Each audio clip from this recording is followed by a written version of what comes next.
Today I want to talk about power. It's misunderstood. It's poorly educated, if at all. I think the people in power are misguided. And it's not their own fault they don't have the information. The information is not obvious. In general, people are taught about it from those who've never held it. Not really. And those who do hold it have a bit of a problem. They're not incentivized to teach you a goddamn thing because you're a threat to them, by definition. That's the nature of power. That's the problem. Now, I find myself in a unique position. I have power. A good deal. It's rapidly expanding as well. So I'm not really incentivized to tell you the truth.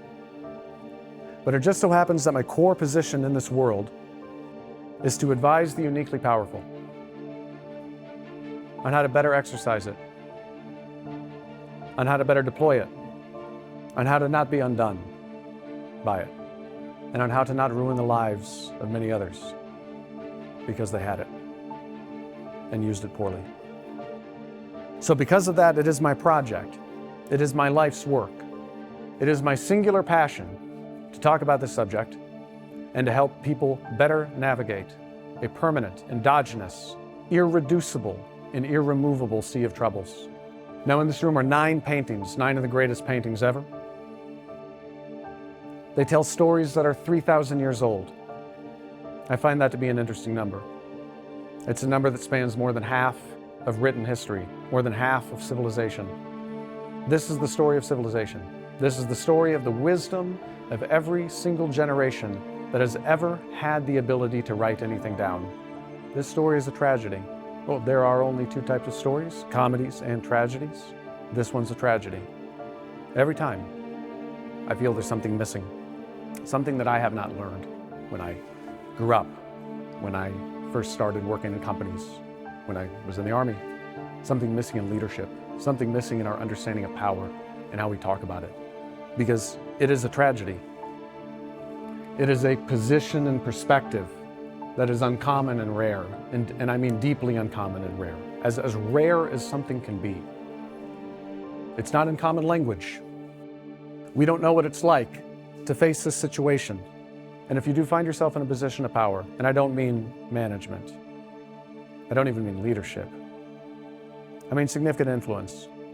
I mean where hundreds, thousands, tens of thousands of lives on some scale depend upon you significantly. If you're in this position, you're in a prison. There's no alternative. There's no escaping it. You don't have any other choice but to do this, and to do this as well as you can. And while we can split an atom, we can cure most diseases, we can blow up the whole goddamn world if we wanted to, we still don't understand this, not scientifically. We do not have a science of power. We do not have a science of leadership. We don't have a science of advisory. Now, I don't know if I can solve that today. I know certainly that I alone cannot do that. I'm here and only here by the grace of many people who've come before me. I owe any information I have and anything I'm going to discuss today principally to Friedrich Nietzsche, Niccolo Machiavelli, and of course, Will Durant. The knowledge of these 3 individuals, amongst many, but especially these 3, is why I can discuss this. Now, the reason why I have paintings and not books, why don't I have modern books from an MBA program? Well, first of all, they were written by people who are trying to get jobs. These people are all dead, and we're still talking about them. Generation after generation after generation after generation. There's something there that's true. I don't know if anything written today is true yet. We'll know in 500 years. For now, we know this is true. And then there's something uniquely compelling about art that I can't replace, that I can't replace with data, that I can't replace with literature, that I can't replace with a PhD. It's said that artists know the truth 1,000 years before the philosophers, and philosophers do 100 years before the scientists. So I'm forced to talk about art because it's the closest thing to truth that we have. But if you're in a position of consequence, a position of deep power, if you make decisions that govern hundreds and thousands of lives, millions, tens of millions, hundreds, billions of dollars, if that is on your plate every single day, these 9 paintings describe your entire life and every decision you make. And I think there's no education in the world that better captures what it's like to have that kind of power than what this room is filled with. Today, that's what I'm going to discuss. I invite you to listen. And I want to begin at the beginning.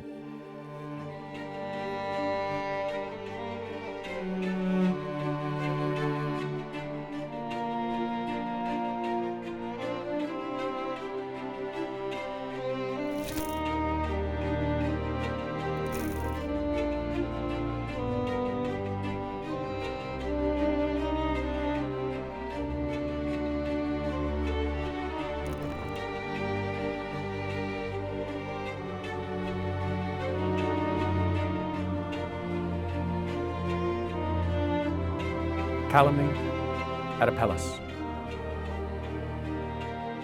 If there's one painting, if there's one thing for you to pay attention to today, it is this and this alone. All else are secondary to this painting. This is the description of what it's like to have power. This is the description of what it's like to sit on the throne, any throne, whether you're the owner of your local hardware store, to whether you're running a Fortune 500 company, to whether you're a Silicon Valley founder, or to whether you now just inherited $100 million and you don't know what to do. You now have a throne. People depend upon you. Your decisions have consequence. You probably make dozens to hundreds of decisions a day, and people are waiting for you to make them. If you're wrong, it's bad for them and for you. It's probably worse for them though. But you could be quickly unseated if you do that wrong. However, this is something that nobody tells you. Nobody tells you this specifically, right? You probably hear things, oh, there's going to be people around you that want to win your favor. Not everybody's honest with you when you're in power.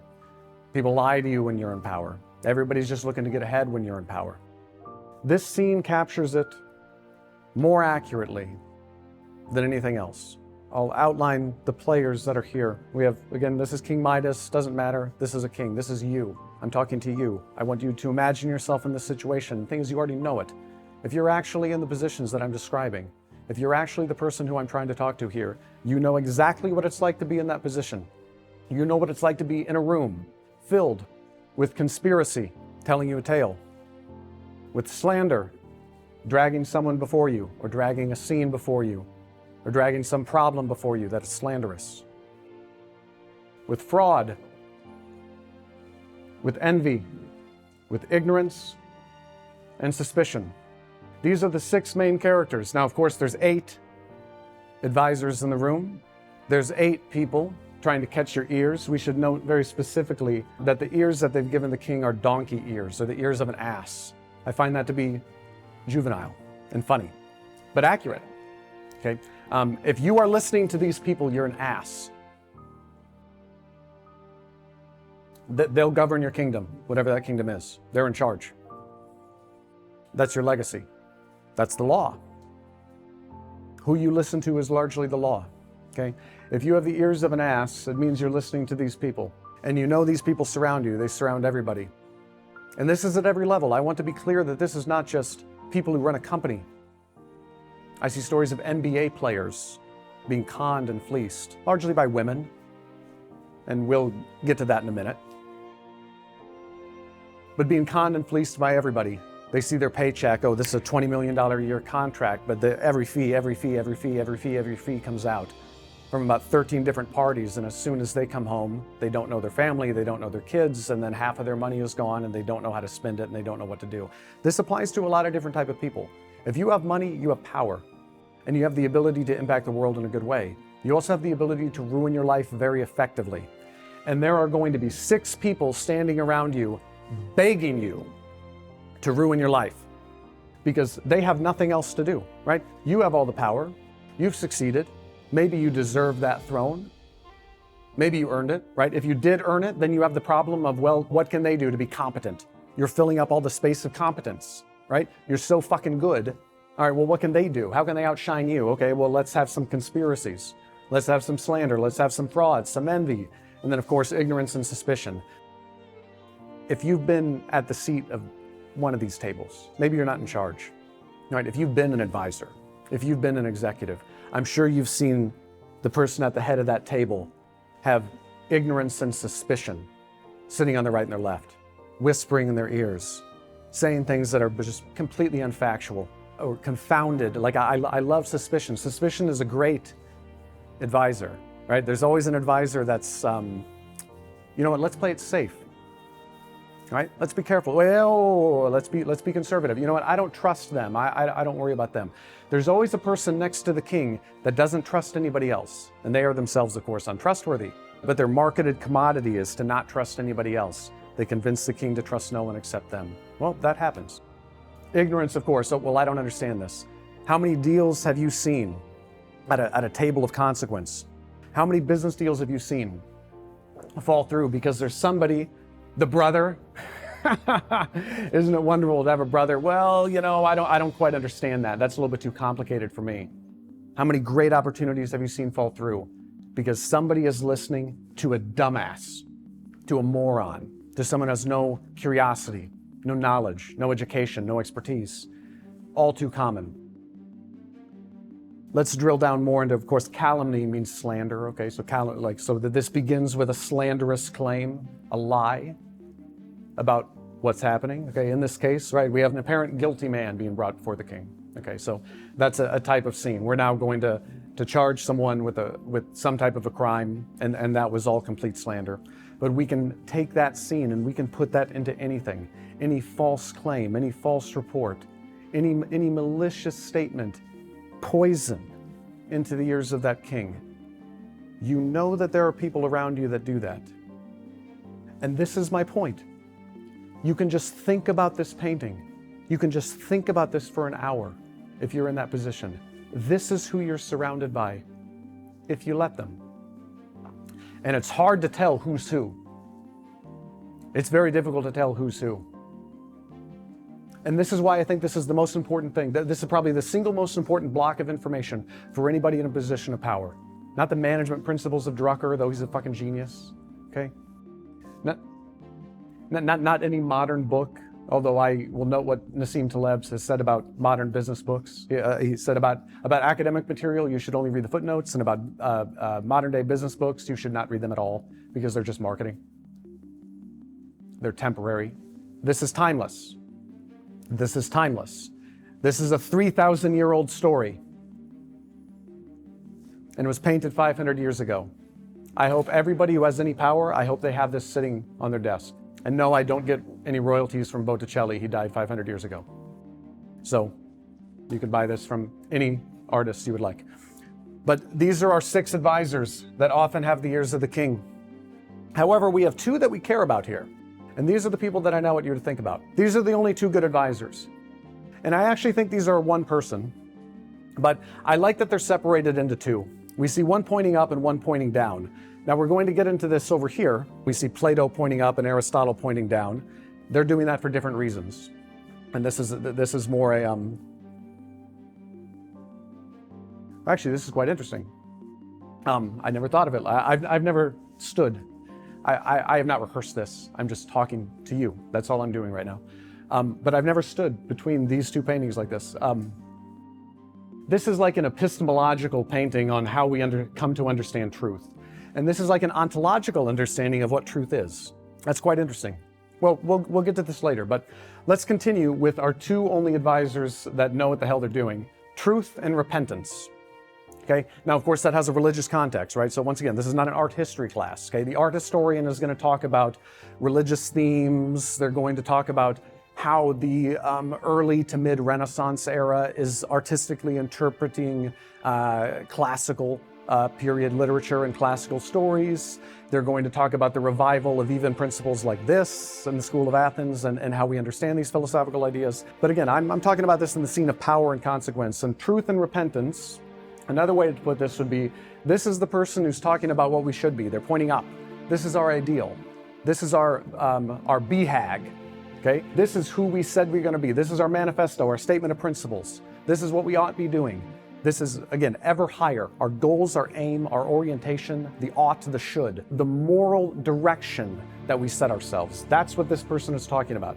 Repentance. Again, that has religious context, but there's a very different meaning behind this. It's pointing down, it's looking down.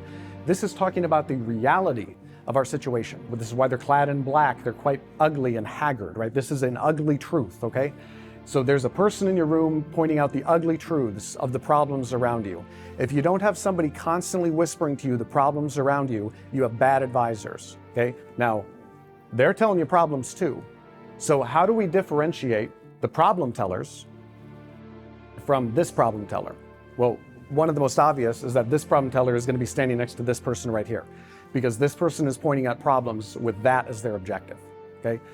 These people are pointing out problems with themselves as the objective. They're the end state.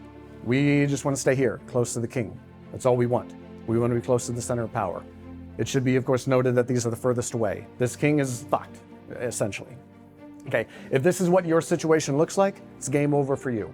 Either your empire is going to crumble, or you're going to live a very, very miserable life where you somehow don't deserve your wealth and you've gotten by luckily. And luck is not a very good axiomatic basis for thinking that you're going to continue in a very positive way with both wealth, power, and longevity, well-being, the basket of good things that you want. So luck is not something to rely on too much. But again, these are two characters pointing up, pointing down. Where are we going and where are we at? There's going to be people who should be telling you that all the time, constantly reminding you of that, never letting you back away from that. Are you willing to listen? These are brutal things to say. And sometimes it sucks. I think there's an interesting thing here. We're going to have to talk about something quite borderline gruesome and borderline vulgar, because we can't escape this in the area. It should be no mistake that most of these are beautiful women. Of course, we're going to get to that detail. Not all people in power are men, but most people in power are men. We can talk about a lot of reasons for that. There's other people who've talked about that. I'm not going to go into that today. But I find it compelling that the ears of an ass are very phallic shaped and they're being stroked by these women. That's a very interesting commentary on what is happening, on how people are giving you information. These people are not coating anything in sugar or sex. They are, and they're willing to. And they're willing to make you feel good, all the way to the road to poverty. Then you won't see them anymore. And that's your life. And everyone will forget you. And you'll have done nothing but squander power. Again, like I said, this is a tragedy. Okay, so no matter who you are, no matter how wise you are, no matter how good you are, this is going to happen to you. There's only one option that you have. Can you push these fuckers over here and invite these people closer to you? Can you keep these people at bay? Can you keep them at bay when you're tired? Can you keep them at bay when you've had a bad day? What about a bad week? What about a bad month? What about a bad quarter? Can you keep them at bay when these people have been telling you about the problem for 6 months? Can you keep them at bay when you're drunk? Can you keep them at bay when you become arrogant? And you think, well, I've been on this throne for a long time. Look at me, I've succeeded for 5 years. I know what I'm doing, right? Everything's fine. There's nothing to refresh. There's nothing new to learn. There aren't any new competitors on the scene. That never happens, right? Everything's fine. We don't need to keep trying. We don't need to keep learning. We don't need to keep the enemy, the biggest enemy at the gates every single day. This is a tragedy, and this is your life. And this is what every single day is like. Now, there's a lot of things you can do to prevent all of this from happening. I really think the biggest one is just every single day you have to set the right example. Because, for example, these people typically don't start as that. Everybody in the room, especially when things are going kind of well and we're at the start, something. Think of all these startup founders. Look at how many of their lives are ruined, or they're miserable and unhappy and surrounded by people that just kiss their ass for 10 years. And then they got a payday and then they said to hell with them and started slandering them or others, or crafting conspiracies, or creating frauds, or envy. Oh my God, envy is a big one. People become jealous of you. Jealousy is an extreme motivator. Probably you got to that seat because you were envious. I'm not knocking it. I was listening to this comedian recently. I can't think of his name, but he was talking about Michael Jordan. And he was saying, in the modern day, all these athletes, they talk about mental health and having great mental health. And his joke was essentially, I don't want my athletes to have mental health. I want them to be fucking crazy. Michael Jordan was crazy. Michael Phelps is crazy. Tom Brady, these people are crazy. They are so devoted to winning that it's a totally different mentality. His joke was something is never take anything personally, I think was the joke. Never take anything personally. It doesn't matter if you win or lose, that you learn something, right? Don't take it so personally. Michael Jordan took everything personally. You know, and he gets $100 million a year to have a silhouette of his logo. It's not even him, it's a silhouette, it's a shadow of himself jumping in the air. $100 million a year, take everything personally. Yeah, so you probably got here not because you're some like Marcus Aurelius type person, who's infinitely wise and calm and rational and collected at everything and has studied deeply the classics and has maybe followed even Plato's little Republic on his guidebook for how to educate citizens, how to educate leaders. You know, many of you might be younger getting into your success, in your 20s and your 30s, entering your 40s. This is when Plato said you should fucking start. Not when you should already have a ton of power. So of course our people in power are not wise. Of course you're probably not wise. You're probably a little bit fucking crazy. And that's okay. Who is going to work 16 to 18 hours a day? Right? Think about this, right? Who sits in this chair? Probably somebody who works 16 to 18 hours a day. They're going to be in the top 1 percentile of work ethic and conscientiousness. They're likely going to be in the top 1 percentile of intelligence. They're going to be a bizarre on some other scales of possibly creativity, meaning they don't fit in anywhere and they're very different from everybody and nobody understands them. That's great. That's great for a balanced mental health and social life, isn't it? And then they're going to be, so they're treated differently their entire lives. And then they get treated very differently once they have a lot of money. And then they get treated very specifically from a very specific group of people that knows that they can take that money. And you're a target everywhere you walk. There, this is an absolute fucking tragedy.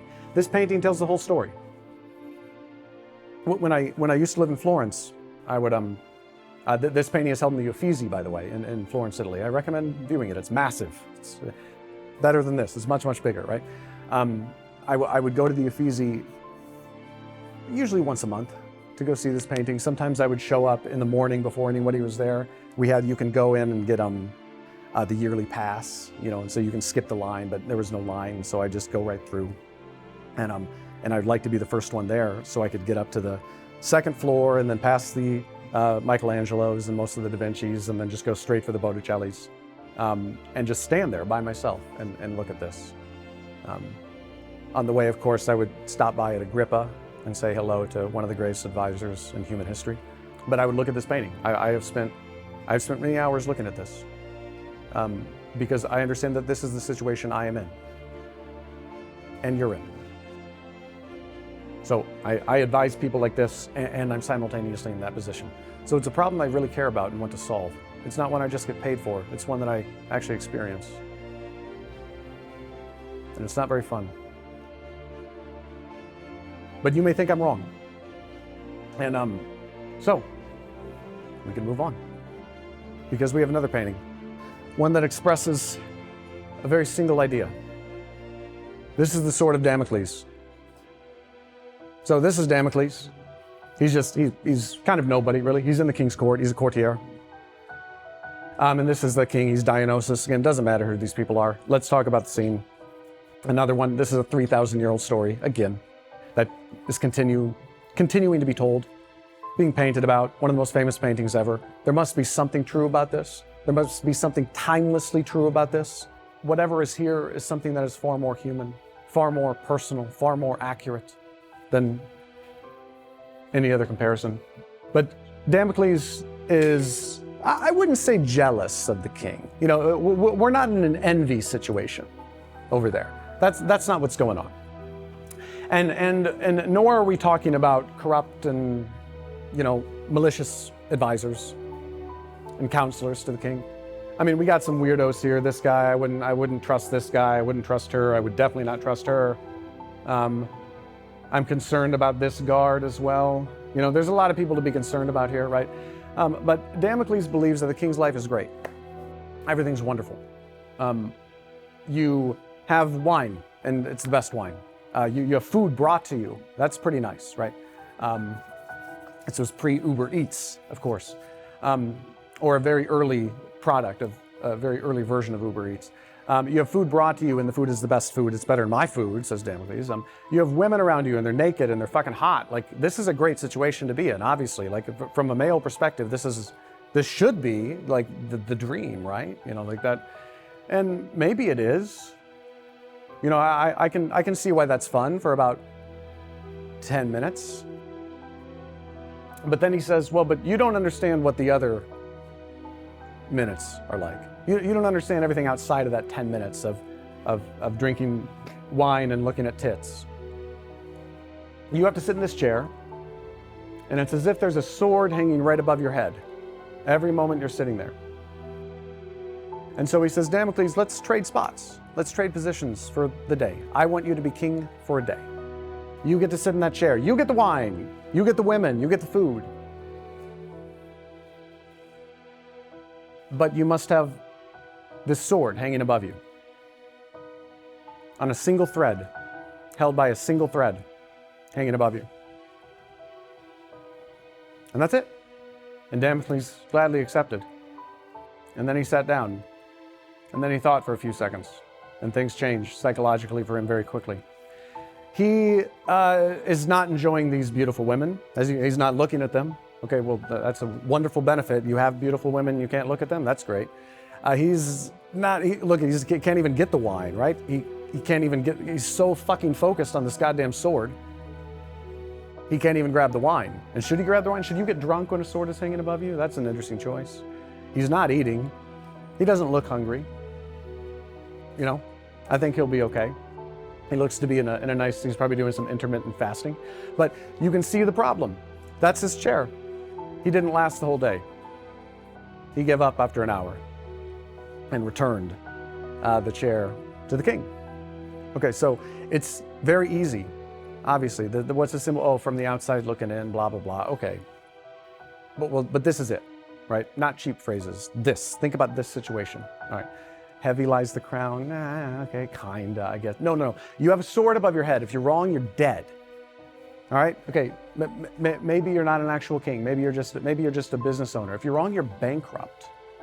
If you're wrong, you lose everything. Your staff get another job. You're done. Oh, you're gonna go back to that life, whatever that fucking life was before? Hell? I mean, because that's how everyone sits once you're in the throne, right? The only thing is, well, this life is miserable sitting here, but any step lower, any step down, any step to the side is what I ran away from. Oh, I'm wrong. I'm gonna say for the rest of my life that this choice was fundamentally wrong. People psychologically don't really do that very easily. Okay, so there is no stepping down or stepping back. You only have one path. And again, these paintings they're in an order, right? This is the path of leadership, okay? You start, you sit down on the throne, boom, you get introduced to the team around you, and almost all of them are snakes. Welcome to power. Welcome to consequentialism. And then the second thing you think about is then you see this fucker think that your life is great. Oh, and what a misery. What an absolute tragedy. To have the perfect life on paper, on Instagram. Looks great, doesn't it? People lie to try to pretend they're you. People create photos to try to pretend they're you. And you actually have that life. And it's like, okay, well, I would like to show off and flaunt things. Okay, well, you're gonna get more thieves around you, try to steal from you. Or it's gonna hurt your reputation. Or you're gonna invite envy and jealousy. Okay, well, that's not a good practical path then. Okay, so I can't enjoy this wealth very well. All right, so, well, I can enjoy it privately. Yeah, I can distance myself from the world, right? I can just hang out with my fellow people in Monaco and go to the film festivals and do all of that stuff, right? Okay, well, now you're completely disconnected from the world that you're making your wealth from. Okay, you're going to become a very ineffective leader. Also, that's not really good company. It's not enough people. And they're probably trying to rob you too. So that's not going to be fun, right? They're just trying to take what you have, right? They'll be your friend one minute and try to buy you out next minute. Kings can't be friends with each other. They're trying to take you over each other's countries. You know, it's an amicable friendship. They're friends as long as they both have guns to their heads, perhaps. But that's the joyous situation you get. Best case scenario is you have a wonderful gun to somebody else's head and they have it to yours. I would say that's my relationship with every one of my clients. It's a good relationship, but it's the best one. It's about as good as it gets. And that's what it should be. But then you have all these people saying, okay, your life is great, everything must be great. Oh, you must be happy as well, right? Because you have everything I want, says the world. But they've never done this exercise. They've never done that exercise. In business, it's an exercise like, okay, well, if you're wrong, most of the people that know you are going to line up around the block to say, I told you so. Or you betrayed me. Or you're a failure. Or you're a loser. Or because of you, I lost everything. Or I bet my future on you, and now you ruined my life. Probably get death threats, too. That's just probably the best version of what I just described. That's what it is if you leave that seat or fuck it up. That's what happens to you. And what's even worse, that's the good people, right? You only hurt the good people, okay? Because if you mess up, you messed up because the bad people got stuff, because, those guys over there in Apelles, because they got what they wanted. There's your problem. And so it's only good people, right? And so, yeah, I mean, we're not all good people, I guess. We're weird and we're inconsistent and nobody's really that moral. I'm not going to tell you I'm a good person, but there's very, very few people. You have to be, seriously a psychopath. And again, a high percentage of the world's psychopaths are CEOs. And that means the hyper minority of CEOs are psychopaths, okay? But if you're a psychopath, you might be in a position of power because it takes a degree of hyper emotional detachment from the world, because you realize that every single day you could ruin the lives of good people. And that sucks. Nobody really likes that. And so, what is it? I think it's something like 4% of the world's CEOs and like companies of a certain significant size are considered psychopaths. Okay, so 4%. So that means 96% of people in serious power feel guilty every day and terrified every day that they're going to ruin the lives of a bunch of good people. Oh, they're not enjoying their wealth. Not very many of them. Not very many. And then 4% don't care. I don't think you'd like to be the 4%. I think you'd rather be the 96%. But once again, this is a tragedy. I'm not telling you a good story. Incidentally, if you wanted to be in a position of power, right? You want to start your own business, you want to become a unicorn, this is what you get. Are you sure? Are you sure you can handle this? Or are you just going to become another one of the douchebag playboys that everybody hates in 5 years? And then you squander your money away because you're an idiot. What I'm talking about is hopefully the way to avoid that. Hopefully the way to live as good of a life as you can, despite the fact that you have all this power. Again, I think of Aurelius a lot about this. I won't repeat most of the ideas here. I recommend listening to the lecture on Aurelius by Professor Michael Sugre, I believe is how you pronounce his last name, S-U-G-R-E. But he gives this lecture on Marcus Aurelius, and it's a beautiful lecture because it's one of the only ones, or maybe it is the only one I've ever heard. He's the only person I've ever heard talk about Aurelius. I know that there's these books, some guy is writing about Stoicism as if he read it in a book. Yeah, well, but he talks about Aurelius as if he knew him, as if he sat next to him, which is hopefully what I'm able to do today. At least that's what I want to do. But he speaks about Aurelius as if he knew him. And he remarks that Aurelius had a perspective where it was not that he wanted power. It's that, well, he happened to be in a position of power. So, and it's pretty miserable.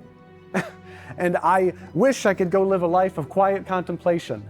I think you could maybe see that I might be better suited for that too.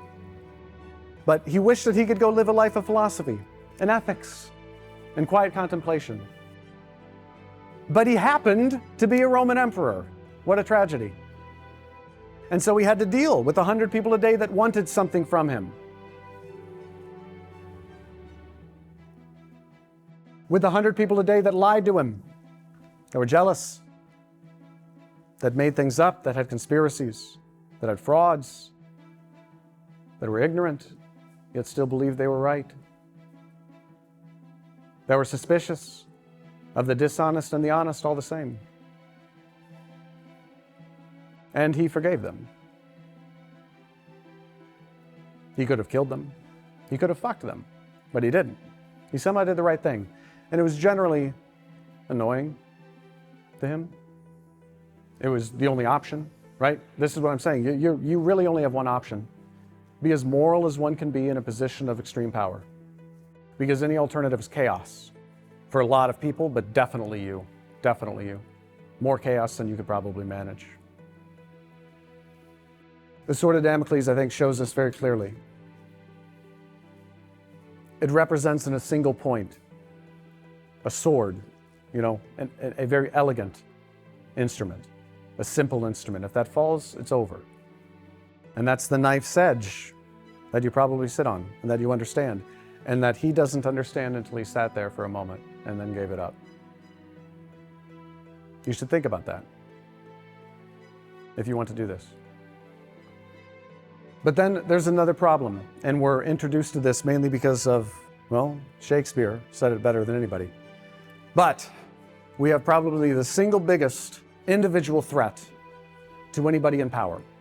Now, on the one hand, there's a unique element of this that I'm going to talk about and isolate, and I'll do that second. But it's the relationship between men and women. Given that it is principally men in power, again, though not all, okay, but given that it is principally men in power, and the majority of them are heterosexual or bisexual, meaning they have an interest in women, this is a situation that has a unique flavor that has to be discussed. But we can discuss this on the universal lens of anybody in power, independent of their gender or sexual interests, against this person standing over here. And this is the threat of flattery. Now, this painting is called The Fortune Teller. Again, it's not art history, but this is about flattery. So we can see, right? He's pretty happy with this situation. He's got a nice smirk. She's being kind of seductive, being kind, certainly telling what he wants to hear, reading his palm, telling him what he wants to hear, and she's sliding off his ring. It's a simple con. It's an old con. I don't think this happens much anymore. Much more of a medieval and Renaissance era con, I think. So I don't imagine, I don't imagine that I'm literally going to lose my ring that my great Uncle Charles passed down to me. That's probably worth $5. But it's an old con. And this is the basic situation that happens to anybody who's going to be in this situation. Now, of course, he deserves it, obviously, right? Look at this hat. Come on, look at that feather. This is somebody bringing attention. Look at this collar. It's unbelievable. Look at the poofiness. I mean, this is, look at the leather gloves, a beautiful sword hilt. I mean, this guy deserves it, right? Doesn't he? Or at least he's asking for it. You and your Louis Vuitton shirt. You and your Gucci shoes. Your McLaren. Oh, but we should enjoy wealth, right? We can't look at the naked women. We can't have the wine. Okay, yeah. Well, so you can be miserable,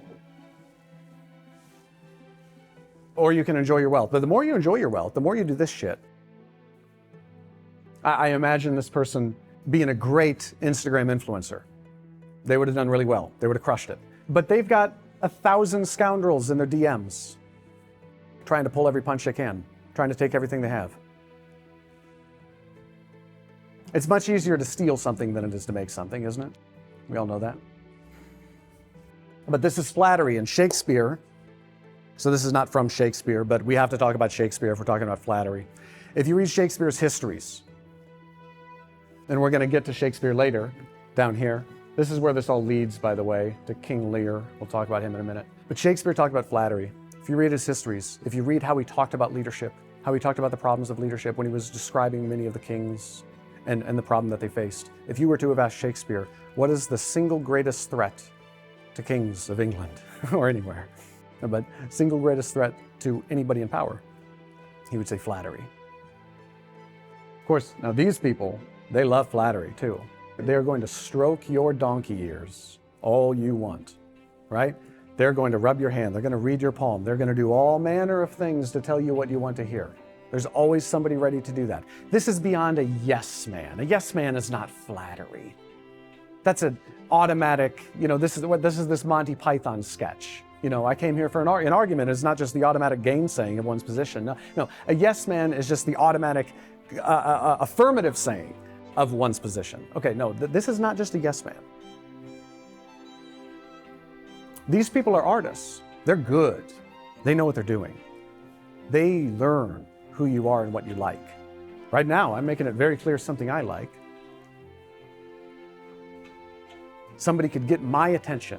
Somebody could get my ear so easily by understanding these things that I care about so much. Well, look at the risks that poses to me. Can I allow that? If I do, this is the situation I now find myself in. Or I just get straight up robbed. And as I'm a trustee for people with 8, 9, and 10 figures, that would end me pretty quickly.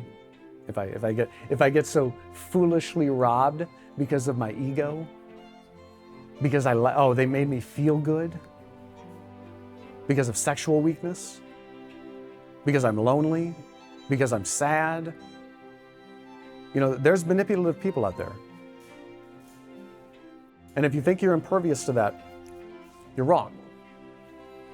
Now, I think there's only one way to deal with this problem, and it's to have a fuck ton of these people and just surround yourself with them, because they will beat the shit out of those people very quickly, because you're going to be a victim, and it's a problem. But flattery, right? People are going to tell you what you want to hear. They are going to seduce you. They are going to tell you what is so great about you. They are going to compliment you. Let's go back to Michael Jordan again. He took it personal. He wasn't listening to his compliments. He was listening to people that had criticisms, and he took it personally, and he went out to try to destroy them and prove them wrong.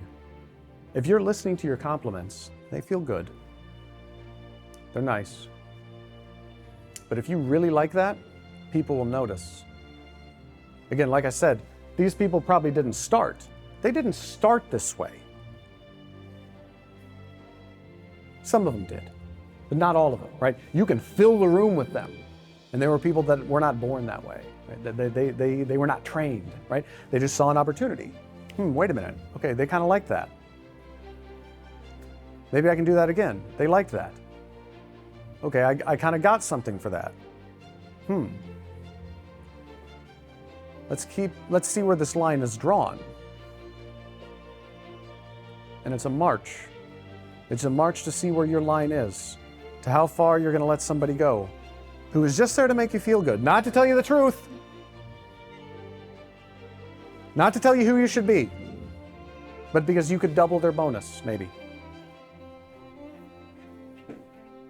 Because you could give them a day off.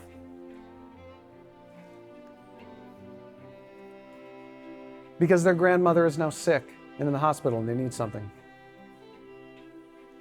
Because they're late on this month's rent. And infinite and infinite and infinite and infinite. People will look out for themselves. I'm not blaming them. And neither should you.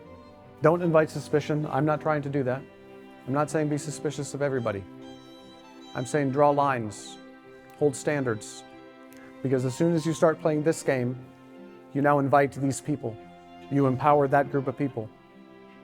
They also all show themselves.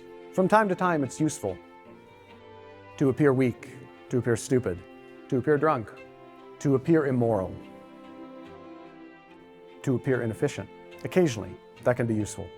You'll find out who these people are.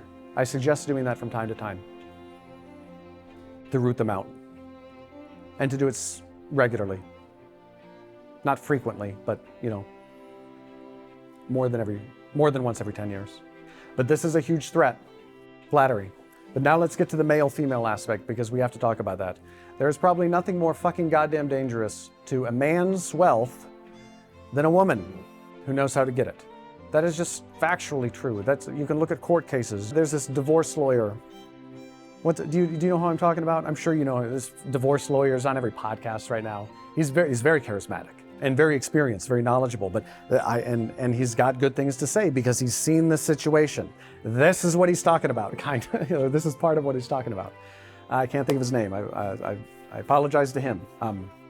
But this is the situation. I think he said something like, this guy, he had an investment strategy, and then he's, pitched it to his team, and then he built a hedge fund, and then he remarketed that, and then he built a team, and then this hedge fund now has $500 million in it. And she got $250 million. Man, it's an easy way to make money. Compared to the hedge fund strategy, that takes a lot of work. As I'm involved in quite a few hedge funds, it takes a lot of work. It's very stressful. I have gray hairs. You can't see them, thankfully. But I've gotten gray hairs at an early age because of what I deal with. But she doesn't. This is not a problem I have, thankfully. But it's a problem many men have. Number one biggest threat. The characters in this room, let's take away the fact that there's women and men, irrelevant, just the characters they're supposed to be. Again, conspiracy, slander, fraud, envy, ignorance, and suspicion. Right, those characters, okay, they could be, I'm not saying that they're playing that game, right? They could be anybody. They're going to be in the room, right? But this, you only have to mess up one time. That's the thing too. Right? Sometimes you're going to make this mistake. You're going to get it wrong. You can probably fix it. You know what I mean? Like this is an everyday war kind of thing. This isn't going to happen every day. This is not going to happen every day. But poof, now you have a baby. And a stack of papers from a lawyer. And a situation on your hands. Now what are you going to do?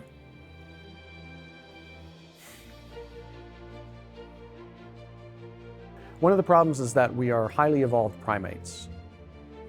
Our species, this is Christopher Hitchens that I'm quoting right now. Okay, so, once again, none of this is, I am combining information from other people who are geniuses. That's all I'm doing, is compiling the information of people who I think are brilliant and trying to provide a contextual commentary on what it's like to be in power. But we are highly evolved primates, as Christopher Hitchens would have said. And we're pretty much programmed to spread our DNA, like really, really effectively. And to be deeply competitive and fearful, very fearful, and not to be very good at long-term planning. We're very good at short-term planning. The chemicals in our brain and body spike and decline every day. If we miss a meal and we're not used to that, that's deeply problematic. A little bit of alcohol is probably going to fuck most people. A little bit of drugs is going to fuck everybody. And so we're this teetering bulb of dread and dream within a bag of chemically induced meat that's aware of its own mortality, that probably has no given purpose in life unless you believe in God, or at least there's no obvious purpose unless you bring in some divine entity. And then simultaneously, you have millions and millions and millions of years of deep, deep programming that is telling you to reproduce as often as you can. And then 200 years ago, the Industrial Revolution happened, and the Medicis invented banking and modern accounting principles 300 years before that. And the internet came out 40-ish years ago and was widespread 20 years ago. Okay, yeah. But we have millions of years of this type of programming. And so, well, that's a deep problem. And now you have as much power as God, effectively, for many, many people, and you can find anyone who's willing to do that to you. Every day, multiple times a day, if you want. And all of your biology says, yep, program complete. Very simple operating system, right? But that program is ready to engage itself at all times. And if you let it happen, you're done. Or you're just going to be robbed. Oh, and everybody's going to disrespect you. Oh, you know who's going to disrespect you the most? These people. They're going to leave. Okay? Because these people don't work for that person for very long. They find somebody else. I'm sure you've probably experienced this in some way. Maybe if it hasn't gone all the way to the point of calamity, it's knocked at your door. Once again, like I said back here, can you keep these guys at bay when you're tired? When you're alone on a business trip? When you're drunk? When you're trying to impress other people? Can you do the same here?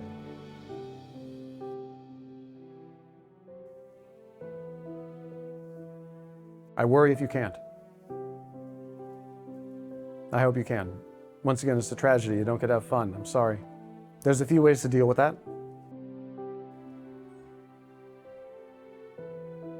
of which I won't discuss publicly. But we have to move on, because we have our final piece of, I guess, the problem of now, the problem of being in power. I won't talk about this one for as long, I promise, because it's a little bit simpler and it's the most morbid in a way. But this is the ambassadors. Look what they've accomplished. The world is theirs. You know, and that's a feeling that you get when you get a certain amount of wealth. There's some point, I mean, everybody has a number until they get there, and then they increase that number. And then they get there, and they increase that number, and then they get there, and then they increase that number. You can hear people give interviews, individuals who are on the Forbes list. If you're 37, you want to be 36. If you're 8, you want to be 7. It's interesting, you know? It's never enough, right? Once again, another part of our biological programming that's quite compelling. But there's a more practical question of how we deal with this moment. Because as you're living your life acquiring, and if you enjoy too much, you're fucked. Okay, so now here you go. They did it. Congratulations. You kept all the marauders at bay. The sword never fell on your head, which means you made like 100,000 decisions correctly. You weren't too lecherous to cause a problem. And so now you're here. Look, you got, look at this coat. My God. It's unbelievable. You don't just have the world, you have the world twice, right? You have the world 2 times over. You've mapped it out, you understand it all. You have the instruments and writings and histories of the world collected before you. You have whatever you want. And that's what it's like having a certain amount of money. There's, I forget what this is, it's something like, the phases of wealth. You know, it's not really a number, it's a feeling. You know, it's like one of the wealth phases is like you don't look at the grocery bill anymore. I had a staff member of mine recently comment on that they no longer have to look at the grocery bill anymore. That's fun, right? But that's an experience. How much money do you make? Oh, I don't know. I don't check the grocery bill. All right, yeah, hey, that's good, right? We really want that. Then it's like you really don't have to look at rent much anymore. You fly business class or first class. You take other people on vacation with you. I forget all the details there. You own multiple homes. You own a private jet. Like there's these different phases where it goes through, but eventually it ends in this phase of where, well, money isn't a thing anymore. It's just really not a thing unless you're like gargantuanly stupid or a gambler or a drug user. Like it has to be insane. You almost, at a certain point, you can't out-consume yourself, right? If you buy a yacht, you can sell it. It's worth something. If you buy property, well, you bought amazing property that anybody would want to buy for millions, tens of millions of dollars. Okay, so, you've got assets, you have net worth everywhere. It's almost impossible to consume yourself into poverty, right? And again, I'm talking about the things one would buy, right? Money doesn't mean anything. I love how these people don't look very happy. Yeah, that's about what it's like. Their stares are very blank as well. They have nothing to do. What do they do? Part of this is the what's next problem. For Alexander wept that there were no more countries to conquer. Sir Edmund Hillary, after he climbed Everest, what do I do now? That's a bit of a problem. But then we're just in this like weird rat race, right? Like you've probably started a business or done some great thing. Oh, I don't want this normal life of people in some corporate hell in their rat race. So I will use all of my powers to create my own prison and my own rat race. That's a great idea, right? So, okay, what's next? I guess, do something creative. What did Al Gore say? I'm going to go mend fences. George Bush is a painter. Is he good? Is he a good painter? I don't know. I haven't seen. I hope they're having fun. I do. I genuinely hope they're having fun. I don't know if they're having fun. But death is creeping in. And so it's that weird thing where it's like, okay, I'm on the throne and I'm surrounded by people that are trying to rip me apart. And I'm on the throne and I'm literally potentially going to die or be completely screwed, and everybody thinks my life is great. And then the thing that I love the most, people liking me, people saying nice things about you, my God, that's wonderful, is it not? Women wanting you, men wanting you, anyone wanting you. Can't do that. Okay, so I can't have anything. What do I do with this? Ash, dust, and I'm going to die like everybody else. I can't fix that problem. Now there's these rich people who are doing, I'm very much into the longevity stuff, okay, but there's some people who are out there who are going deep into longevity, trying not to die. We're gonna die. You might live a decade or two longer. A decade or two longer of this, maybe. Is that better than something else? I'm sure that there's probably something else that's better than a marginally prolonged life that you have to pay millions of dollars for and sacrifice most of your free time for just to prolong. It's kind of the same game in a way, like money is time, kind of. Money is options, money is convenience. You can do things faster, you can get places quicker. You can do less work. You can have assistance. You can get so good at outsourcing, you can outsource yourself. That's a great life, isn't it? You can get so good at delegating, you can delegate everything to everyone else, including your own enjoyment, because you now no longer know how to enjoy life. And when you no longer know how to enjoy life, even though you have the world,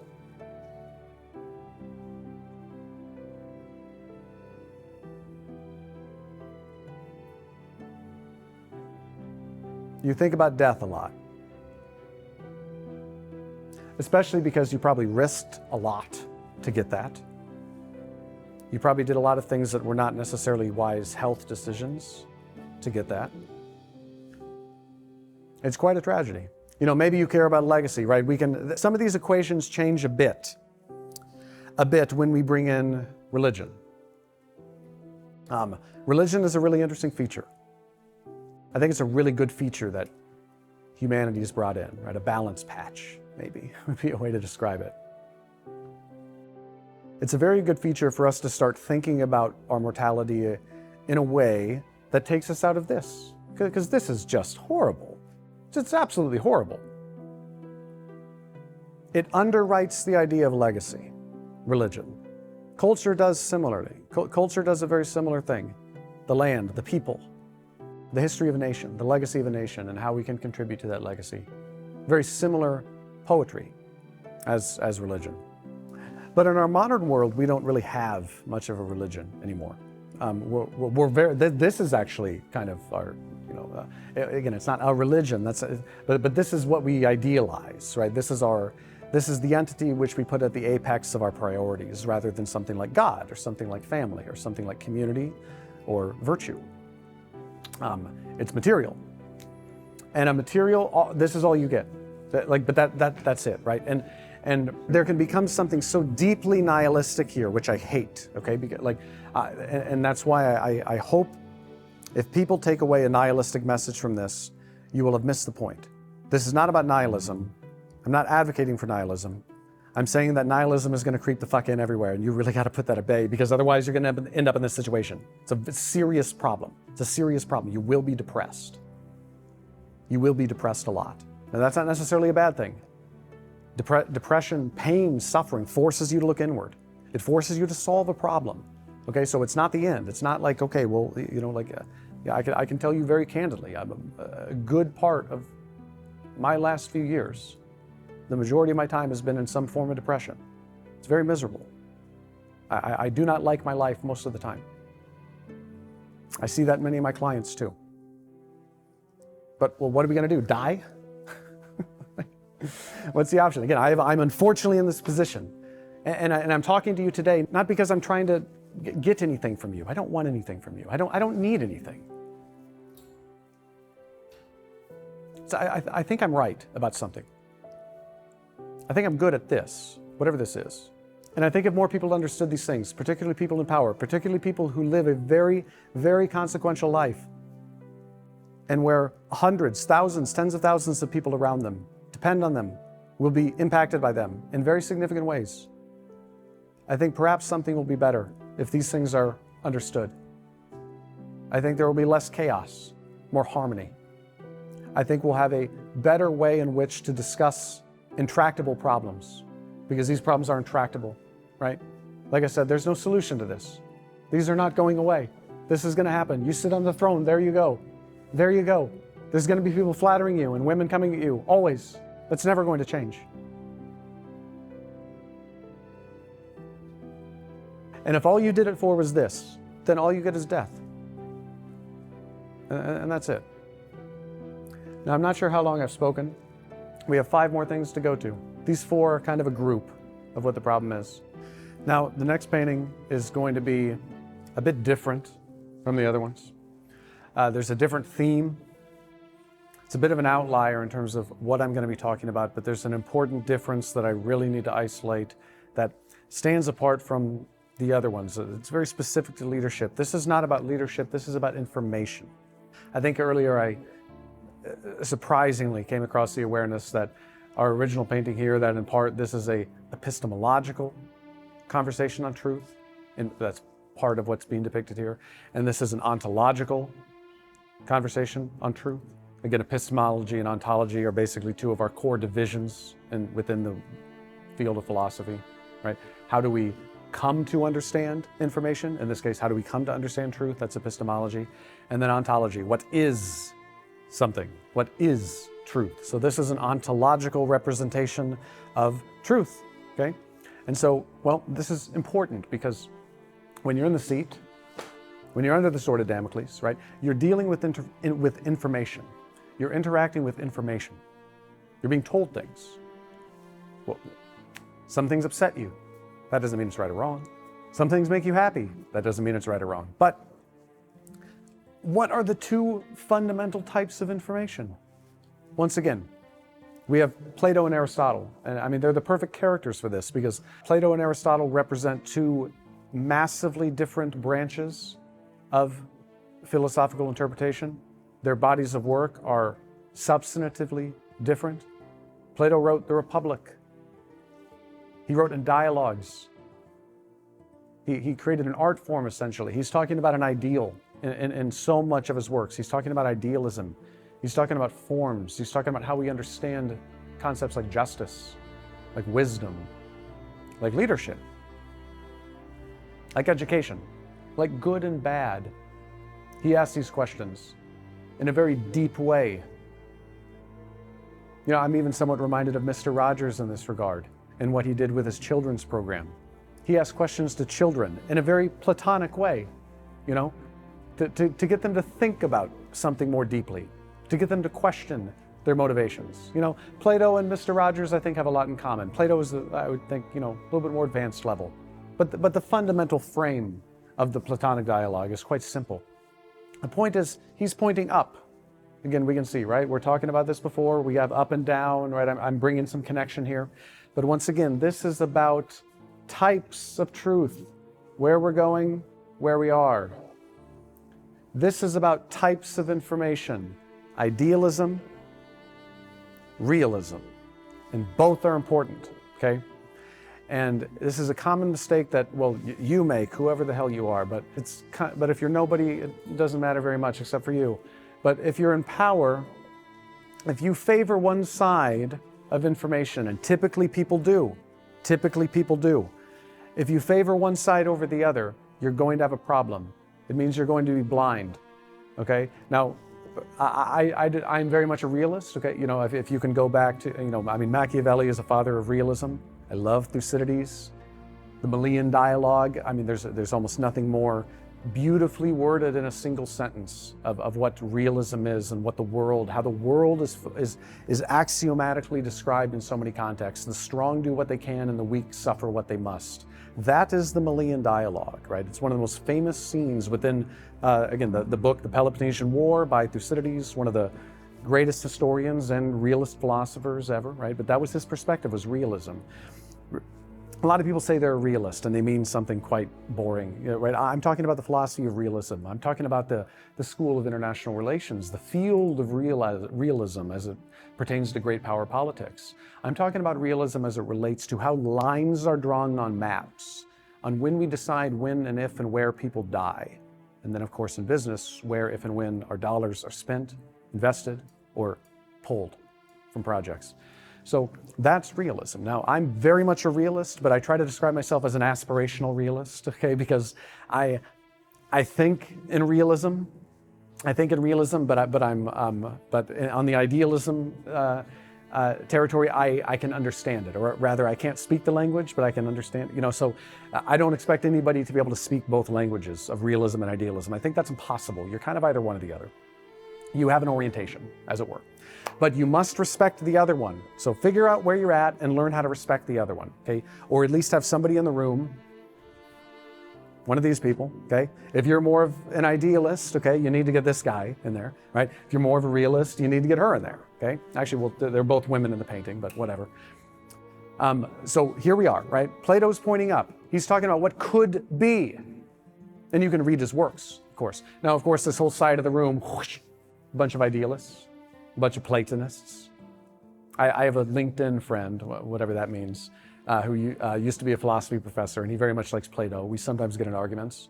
In this sense, I'm much more Aristotelian, right? Plato wrote about what could be. Aristotle wrote about what is. He tried to classify the world, and he was wrong about everything, but he invented the scientific method, essentially, right? The scientific method that constantly proves itself wrong, but is a realist framework. It's the known that we know at the moment, to the best of our ability. Well, that's how we make a lot of decisions.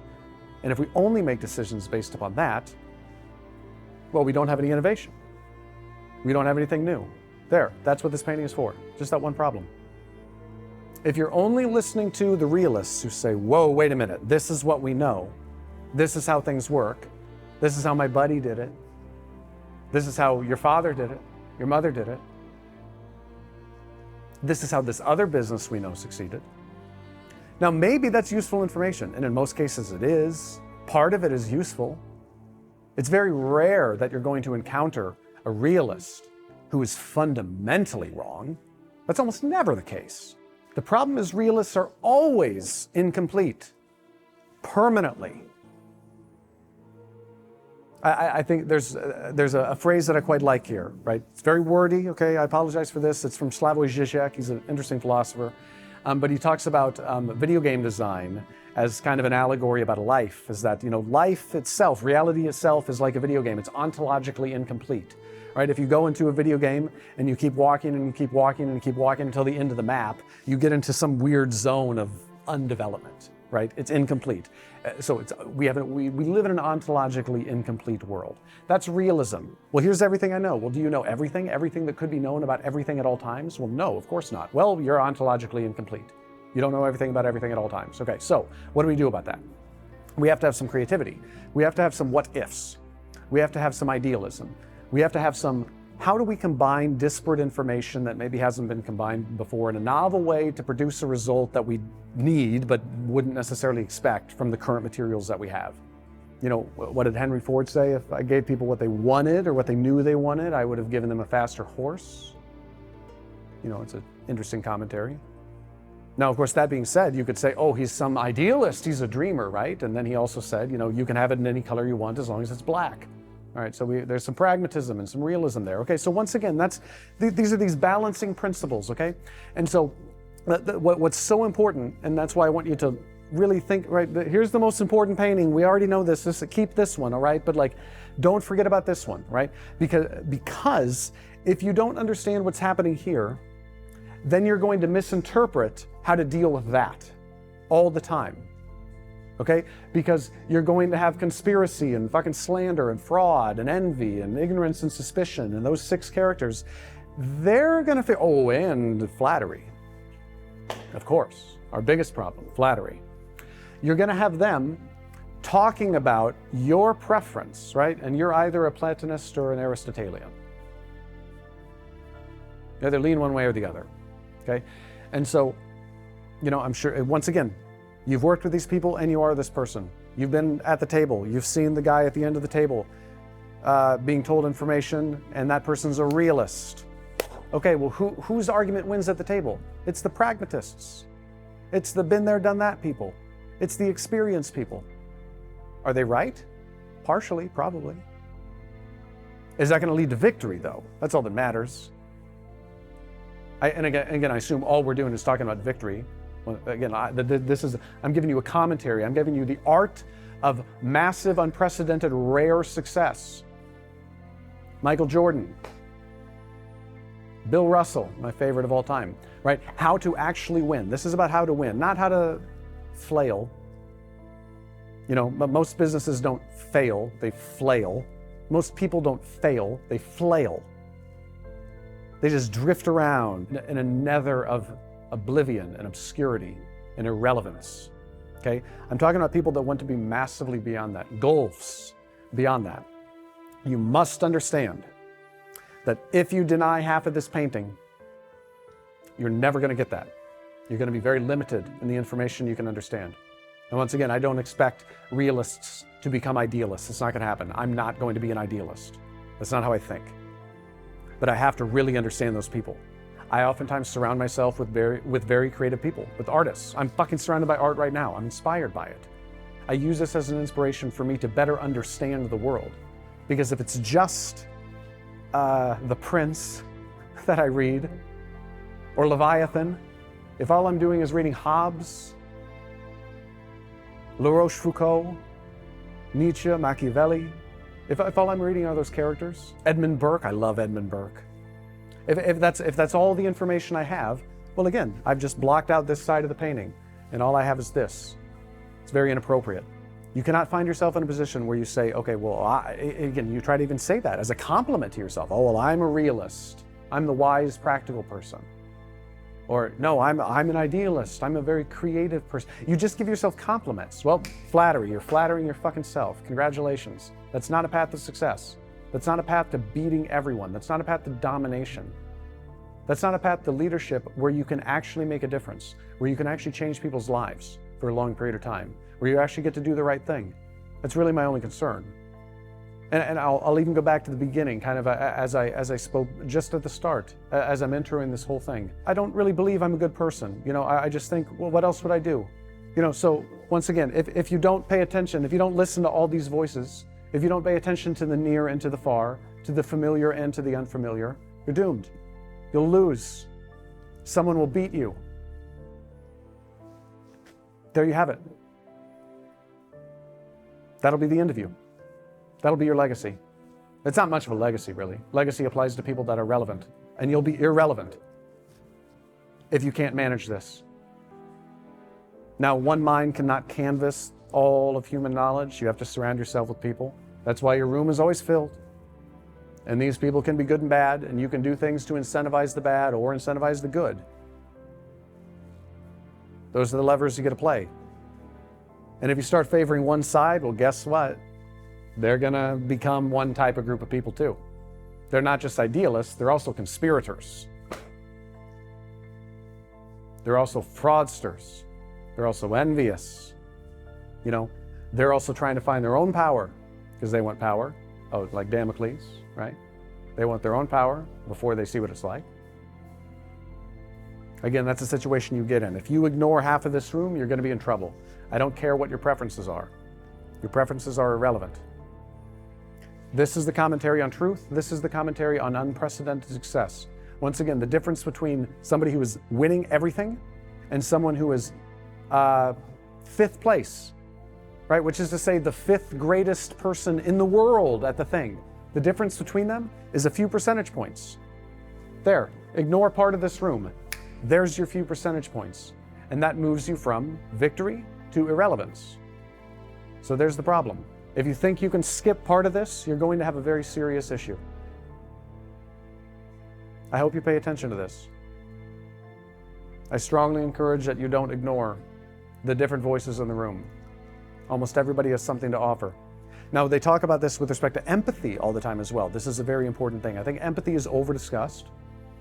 I think it's become the new in vogue word. but I do want to give it its due because it is an important point. I think one example that I find to be very compelling, especially when, okay, we have a meeting, we have a bunch of people, we have our knights of the round table. Some of them are extroverted, some of them are introverted. Being extroverted doesn't mean that you are right, and being introverted doesn't mean you're wrong. Okay, how do we get the introverts to contribute? You have to figure that out. And just because somebody is creative and wrong 9 times in a row, it doesn't mean they're wrong every time. Typically, your creative person is going to be wrong 9 times in a row, but they're right 1 time out of 10, 1 time out of 20, 1 time out of 50. And you know what's really interesting about tremendous development, especially in business, tremendous success, is it typically comes from a 1 in 50, 1 in 100, 1 in 10,000 event. It comes from some rare spark of creativity. And so that's why, in general, your realists are your people who kind of run your company, and your idealists are the people who are looking out for its future. Realists are who you need in the company today. Idealists are who are going to make the company of tomorrow. And then the realists will figure out how to run it better. That's generally how that goes. The point is, you need to have a partnership there. You need to have an alliance there. And these people don't like each other. And that's part of the problem. That's why this is different from this. Of course, these people don't like each other. That's besides the point. You think this is some unified group of people that have a great time. These people hate each other, right? I forget the, I feel like it's almost so absurd that I almost can't believe it's true. But my understanding of this is that it's true. And I forget who he was talking about, but we've all heard the statement, you know, we see so far and we know so much because we stand on the shoulders of giants. Now, we understand that analogy, of course, and what that's meant to mean.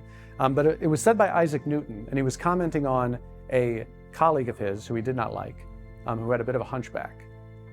Right? So we've immortalized a wonderful quote because Isaac Newton, pretty important figure, was jealous and spiteful and immature about a colleague of his. That's interesting, is it not? So these deeply intelligent people that have transformed civilization don't like each other and argue all the time, okay? So now you're going to be filled with a room of people, good people. These are all the good people, by the way, right? I'm talking about these two, right? That whole room is all these people, and they fight with each other. And you have to manage a cautious alliance. I'm reminded of Eisenhower. Eisenhower is, I think, one of the greatest leaders ever, in the modern day especially. You know, just a few years before World War II, he was a colonel or a major on some small battalion in Washington State. You know, he was, you know, in a sea of people. You know, but suddenly, in a matter of like 3 to 4 years, he becomes the commander of all Allied forces and one of the few 5-star generals in U.S. history. So, and then later president, of course. But okay, what was he the greatest military strategist ever? Well, objectively not. We have Patton, we have MacArthur. I mean, these guys are geniuses. Was he? Did he have a unique technological understanding? No. Did he have a unique understanding of the enemy, of the Nazis at the time, that was unprecedented due to some German background? No, nothing like that whatsoever.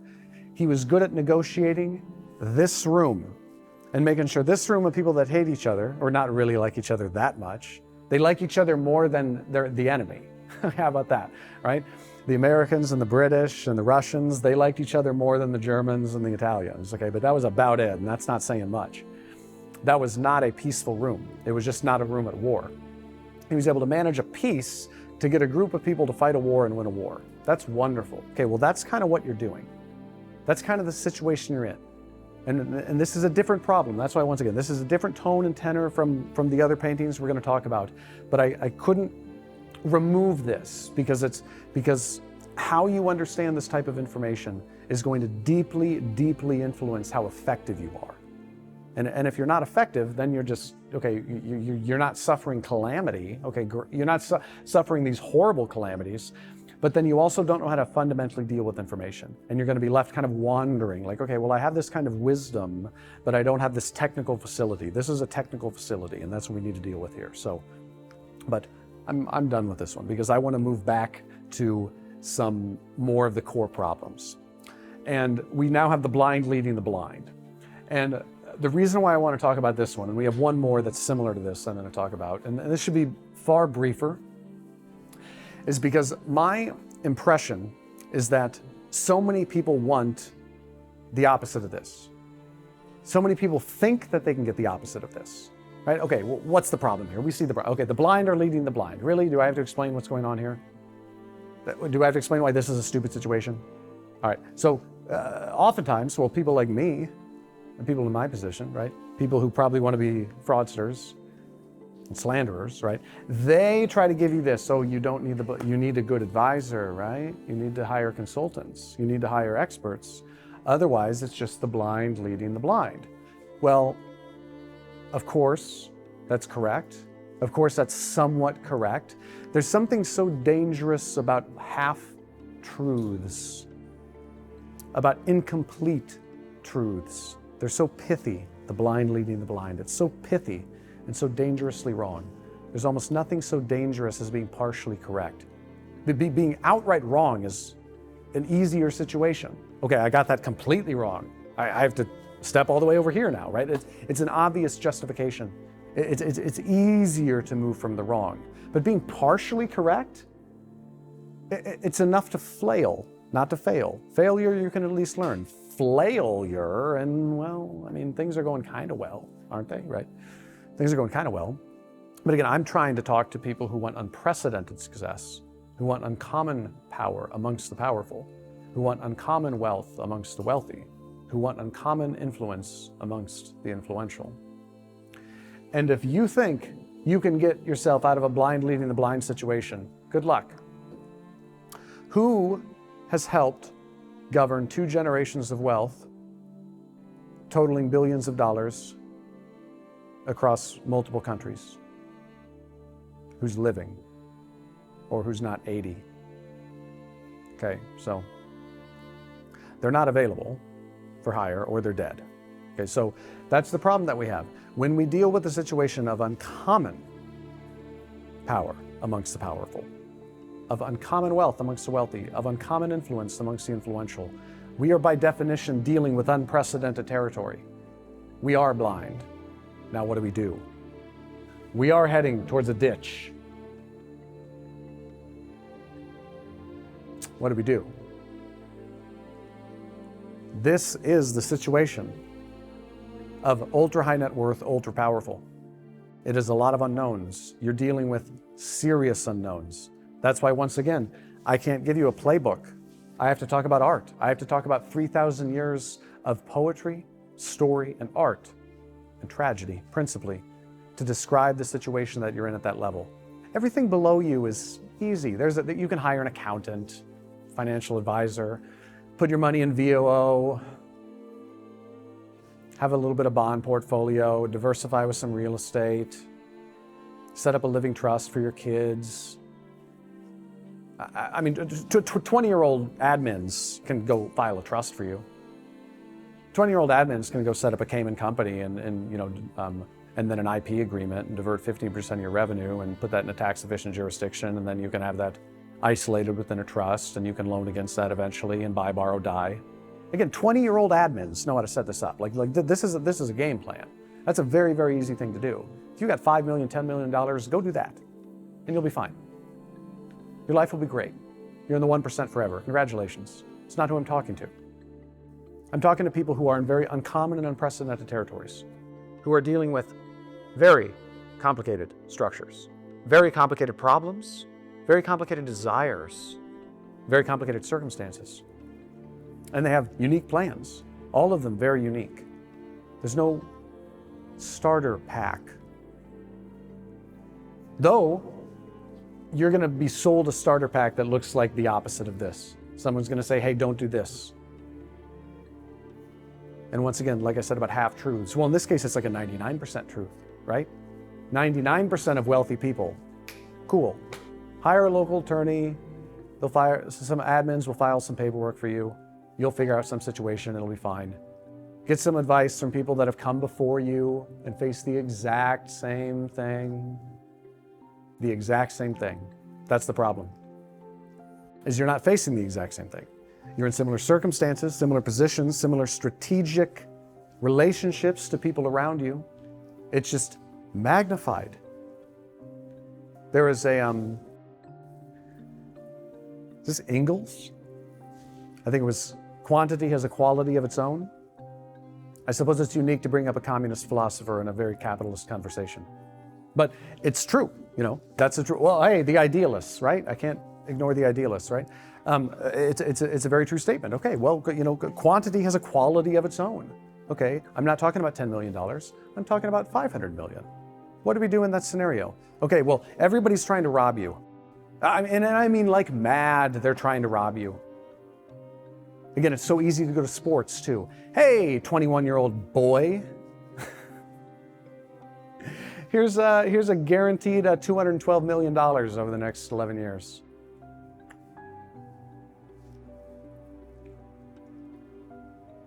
Over 80% of professional athletes are broke. Not poor, not middle class, not upper middle class, broke.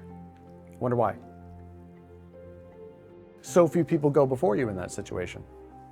So few. And the people who do, really, that they do it very differently. They do some very unique things. I mean, Shaq is brilliant. LeBron James, brilliant. Michael Jordan, brilliant. But they're all very different. They're all very unique. They're all dealing with very unique circumstances. There's a bit of overlap, there's some overlap, but at this point, when we're talking about these types of quantities, we're not talking about, should I move like $500,000 into this property and then set up a trust for $1 million for my kids? No, we're talking, do I swing 50 million over there and 150 million over there? It's a very different conversation than the other one. It's substantively different.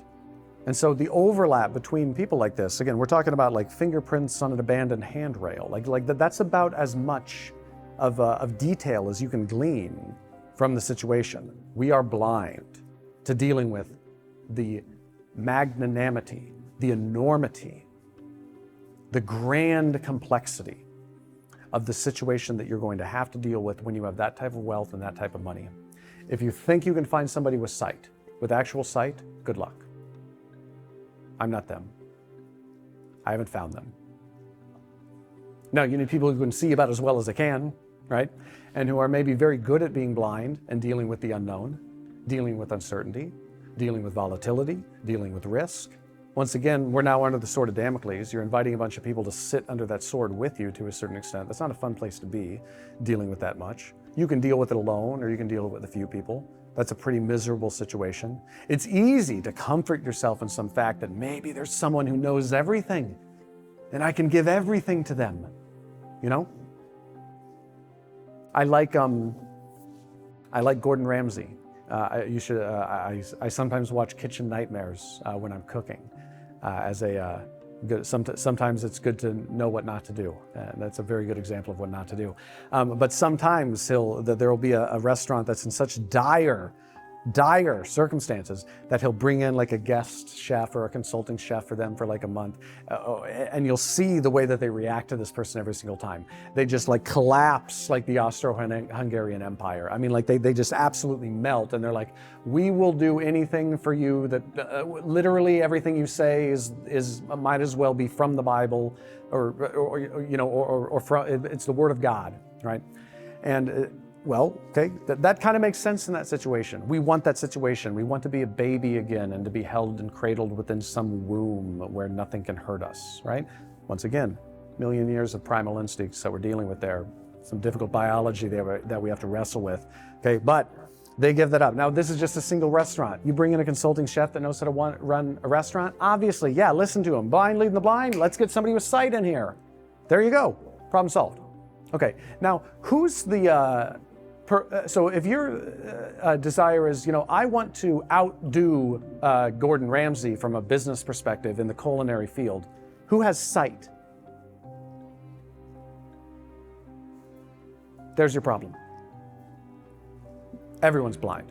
Figure it out. Good luck.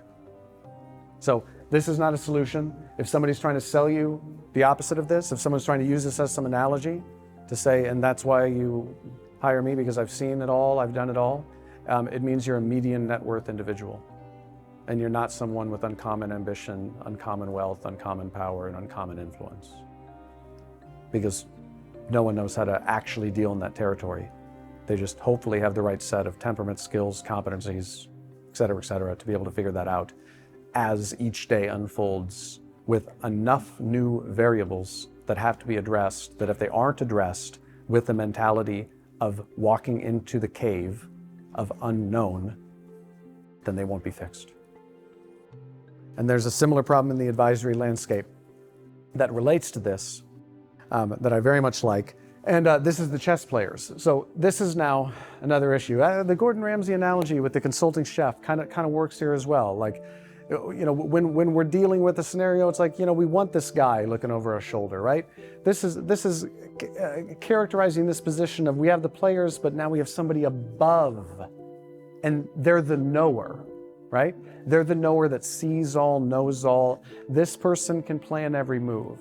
Now, obviously, having that perspective, not being in the game, not being here, does come with advantages. It comes with very nice advantages. You don't have the stress. You have a wider field of view. Any good advisor will be in this position, and they should be, right? That's quite fucking literally their job, is to be right there. I'm looking over your shoulder. I'm watching your back. I'm looking at the game you are playing, and I'm looking above you, and I can see more than you. But more doesn't mean better. And that's a very important point. I'm tempted to grab a couple pieces here that I think are interesting. This is Machiavelli. A bishop makes sense for an advisor, right? And this is the king piece. It's a nice throne sitting atop Hammurabi's code. But this is what it's like. Here we go. There's that. Here's that. That's what's going on here. These pieces are compelling and help tell the story, and the art, of course, tells the story as well. There's only one thing I want you to understand in this position. You're sitting in that seat. You're the one who makes those decisions. Their perspective has a lot of wisdom if they're a good advisor, right? And I'm assuming this guy here, right? This is truth and repentance, okay? This is the school of Athens. This is somebody very valuable. They have a lot of good commentary to say, but they're also not you, and they don't make the decisions, and they don't suffer the consequences. And that perspective shift is highly relevant. That always has to be understood.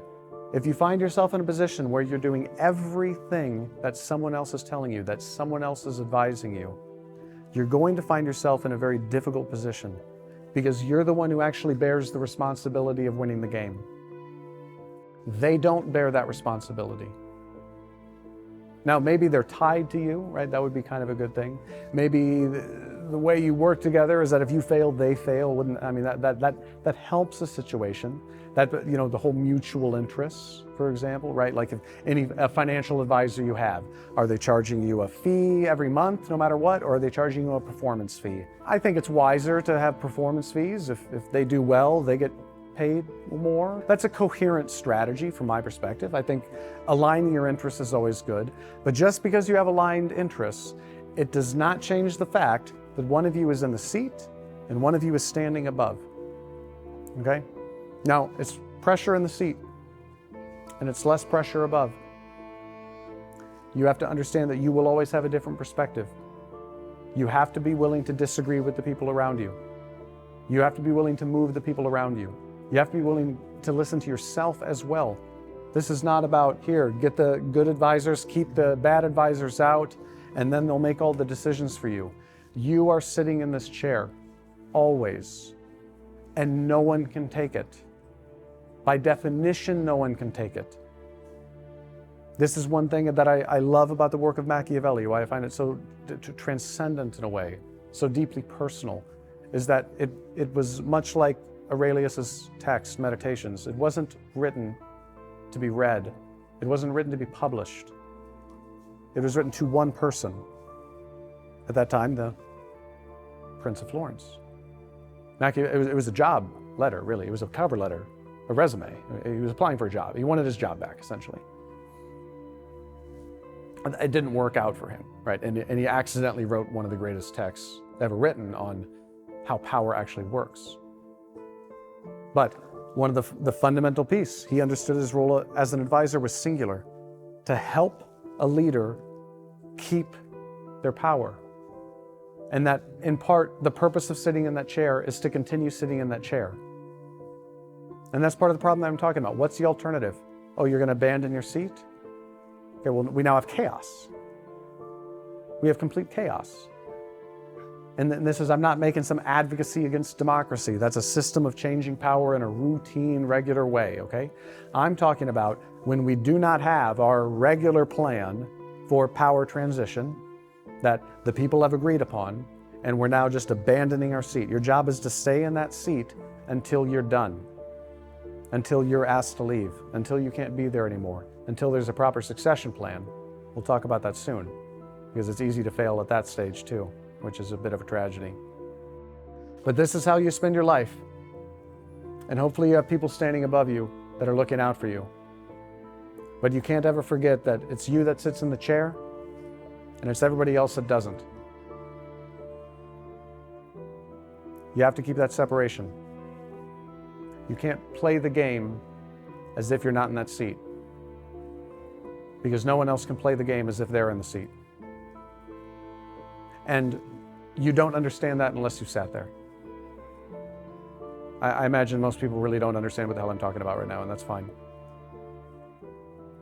It's difficult to put this one into words, really. But the key point is this separation. You must understand the separation between the doer and the thinker, between the actor and the playwright. You know, there's this one thing I love about Shakespeare. Well, I love Shakespeare, but there was something very compelling about Shakespeare and people that have really understood his histories and understood how he went about writing and how he went about directing, was that he wrote and he gave his actors a tremendous berth in which they could interpret the work. And it led to many different types of interpretations, which is beautiful. Some of them are better, some of them are worse, but allowed them to play their game their way. Now, if he were to go in and say, wait a minute, no, you must do it exactly in this, you must interpret it this way, that would be like the advisor grabbing the hand of the player and saying, no, this is the move.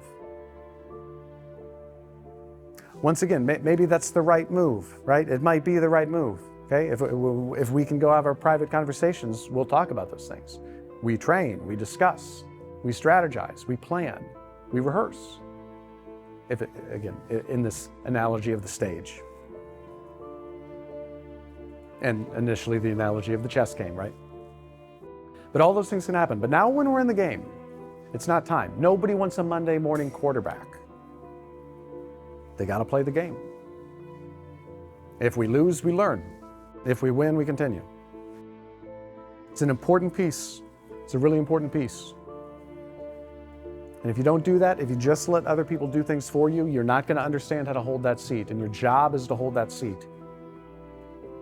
Again, the alternative is chaos. The alternative is everybody that depends on you to play that game and to win that game more times than you lose it. Where are they now? They're gone. It's an abdication of power. You cannot abdicate once you're in the role. That's why this is so tragic and so dangerous. It is the biggest prison in the world, but it's a prison nonetheless.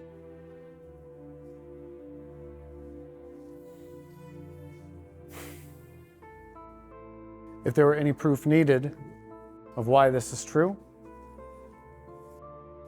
we have the most significant and emotional painting here. Not the most important, but the most consequential. This is what failure looks like. The painting is called The Raft of Medusa. The scene is obvious. You can look very closely. I recommend it. It's very interesting. This is what happens when a captain is wrong at sea. Everybody dies. Okay, so, and this is a broad description of what happens when you fail as a business owner.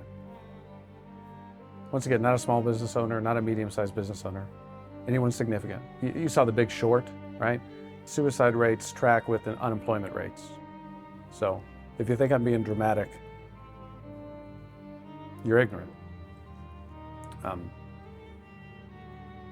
You know, I sometimes think about Elon Musk, you know, like if he gets things wrong, people die.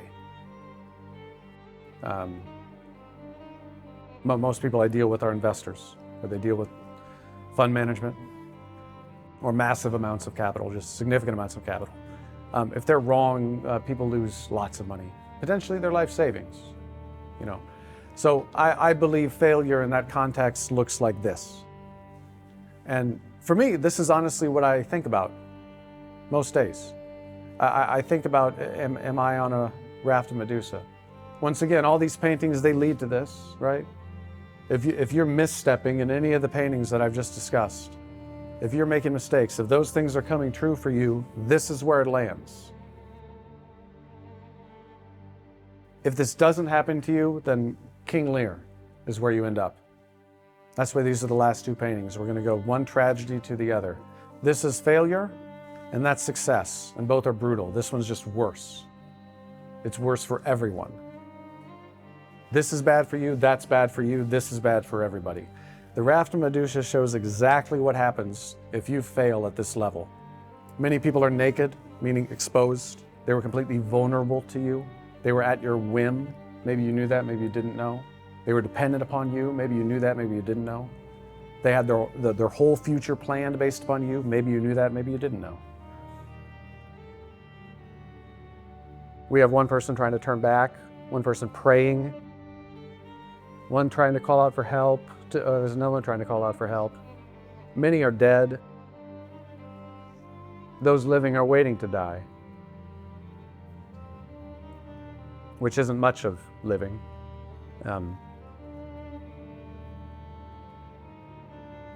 But this is why I call this a tragedy, because this is one possible outcome of your success, of your rise to success, of your rise to power. This is one possible outcome of two, one of two possible outcomes. How often does this happen? A lot of times. This is fairly common. It doesn't have to be because of an Enron situation, although that's one of them that led here. It doesn't have to be anything like that. It can be just failure. You can even have done all the right things. You could have been moral, right? But somebody outcompeted you, and then you went bankrupt, and everybody else around you lost. You know, look at blockbuster investors. How are they feeling? But this is what failure looks like. It looks exactly like this at that level. When we're talking in the quantities I'm talking. And this is what you're probably thinking about. If you're not thinking about this, I don't know what you're doing. If you're in the position of power as I'm describing, why is this not on your mind? Why is this not on your wall? It probably should be on your wall. It's very possible that a lot of homes and offices are going to be redecorated because of my advice here on art, but this is something that I think you should be looking at. It's a terrifying scene. You know, I don't know exactly who said this. I think there's psychological literature that kind of proves this point, but it was a study of mice. If you put a smell of a cat behind a mouse, they have a certain pull power, right? You tie their tail to like some spring, put the scent of a cat, how hard do they pull, how long can they pull? Same situation, but instead of the cat, you have cheese, smell of cheese in front of them, or maybe actual cheese in front of them. How far do they pull, how long can they pull? And then you have a situation where you have the cat behind them and the cheese in front of them, okay? Cat is hell, cheese is heaven, yeah? Pretty clear analogy. Fear, desire, whatever, anything like that. In the scenario where desire overcomes fear in terms of duration, fear overcomes desire in terms of strength, but when you combine the two, it's by far, it's incomparable to anything else. So basically, if we don't have a heaven to run towards and a hell to run from, you're in trouble. Here's hell, there you go. Very simple. This is hell for anybody in power. Put it on your wall, look at it every day. Pay attention to it.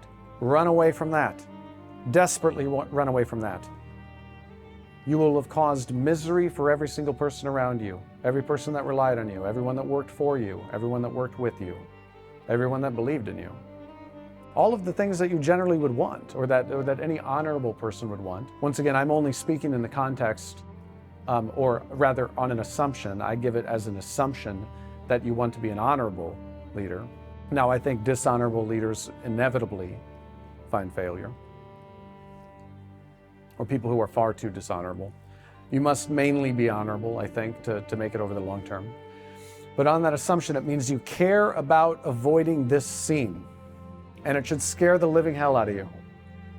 You've probably seen this. This is layoffs. This is bread lines. This is unemployment. This is families breaking up because now the breadwinner is unemployed. This is an army of relatives that you didn't know about from other people who worked with you or for you or relied on you or invested in you that are now blaming you for everything. This is a cascade of hatred and malice directed at you that you cannot even fathom. And so of all, like I said, you're in a prison. So of all these problems, oh, you can't have fun, people are gonna lie to you, people are gonna try to fuck you and trap you. Okay, got it. There, this is worse, surely. Surely this is worse. And if you don't think that's worse, I don't know what we're talking about. I don't know what we're talking about. This is the worst possible reality anybody can face. And it's one of two outcomes. Disaster is one possible outcome. You should think about this very carefully before you have a goal. You know, because that's really what it is. You have a goal, you have a dream, you have a vision. You want to build something new. You know, and this is why, like, I think about this psychology. You know, this is, I forget where in the Bible, I think it's in the book of Psalms. George Washington, I think, wrote this in his letters like 57 times, but we all want to live under our own vine and fig tree and not to be afraid.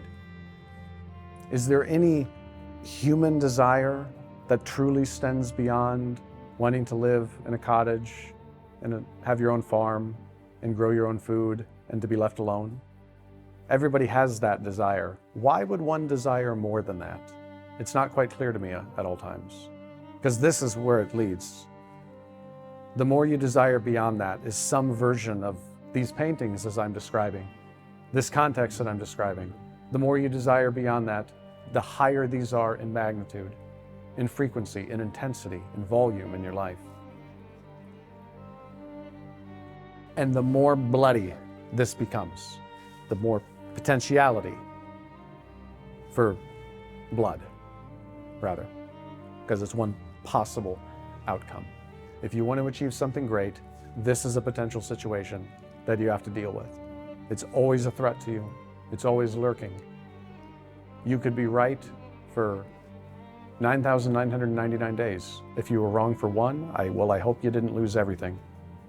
And Nassim Taleb is great for this. He has a series of books on the well, Black Swan in particular is what I'm referencing right now, but there's Fooled by Randomness is wonderful. We misunderstand information. We misunderstand statistics all the time. His analogy of the turkey, right? For the turkey, the farmer is the greatest human in the world until one day, dead, right? Well, that's how we deal with information. That's how information comes to us. Everything can be great, and then boom, you wake up and you're on the raft of Medusa. What are you going to do? I hope you survive it.